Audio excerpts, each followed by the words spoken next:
موضوع پر لب کشائی کرنے کا موقع ملا ہے وہ ہے استاد کا احترام۔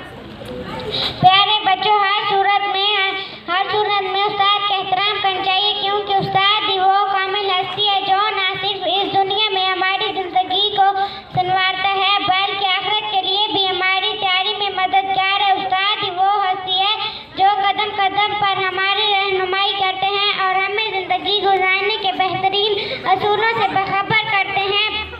قرآن پاک میں استاد کو روحانی والدین کا درجہ حاصل ہے، کیونکہ اگر والدین ہماری جسمانی پرورش کرتے ہیں تو دوسری طرف استاد ہماری روحانی تربیت کرتے ہیں۔ قرآن پاک میں استاد کا مقام بہت بلند ہے۔ آپ صلی اللہ علیہ وسلم کا ارشاد ہے، اور بے شک مجھے معلم بنا کر بھیجا گیا ہے بقول حضرت علی، جس نے مجھے ایک لفظہ بھی پڑھایا میں اس کا غلام بن گیا۔ شکریہ۔